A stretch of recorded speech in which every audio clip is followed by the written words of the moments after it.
লন্ডনের রাস্তায় এক অপ্রীতিকর পরিস্থিতির মুখে পড়েছেন দুবাইয়ের শাসক এবং সংযুক্ত আরব আমিরাতের প্রধানমন্ত্রী মোহাম্মদ বিন রশিদ আল মাকতুম। সুদানে চলমান যুদ্ধে আমিরাতের ভূমিকা নিয়ে তাকে তীব্র ক্ষোভের মুখে পড়তে হয়েছে। সামাজিক যোগাযোগ মাধ্যমে ছড়িয়ে পড়া একটি ভিডিওতে দেখা গেছে লন্ডনের নাইটস ব্রিজ এলাকায় মাকতুম ও তার সঙ্গীদের পথ আটকে এক সুদানি নাগরিক চিৎকার করে প্রতিবাদ জানাচ্ছেন। রাস্তার অন্য পাশ থেকে ওই সুদানি নাগরিক চিৎকার করে বলেন, আমিরাত সুদানের সাধারণ মানুষকে হত্যা করছে, তার দেশে রক্তপাত বন্ধ করার দাবি জানান তিনি। এ সময় মাকতুমের সফর সঙ্গী এক ব্যক্তি ওই সুদানি নাগরিকের দিকে তেড়ে যান এবং বর্ণবাদী গালিগালাজ করেন। পরিস্থিতি আরও উত্তপ্ত হয়ে উঠলে ওই ব্যক্তি রাস্তা পার হয়ে সরাসরি প্রতিবাদকারীর মুখোমুখি হন। এ সময় সুদান সংকটের জন্য আমিরাতের প্রেসিডেন্ট মোহাম্মদ বিন জায়েদের ভূমিকারও তীব্র সমালোচনা করা হয়।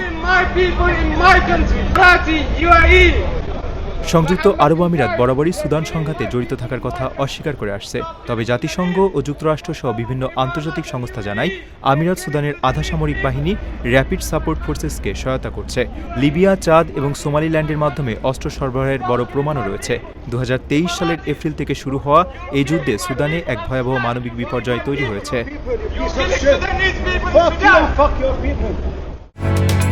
ওমানের সেরা রেট দিচ্ছে বাংলাদেশি প্রতিষ্ঠান গালফ এক্সচেঞ্জ। প্রিয়জনকে টাকা পাঠাতে আজই আসুন আমাদের যে কোনো ব্রাঞ্চে অথবা কল করুন স্ক্রিনে দেয়া নাম্বারে। গালফ এক্সচেঞ্জ, বাংলাদেশিদের প্রিয় এক্সচেঞ্জ।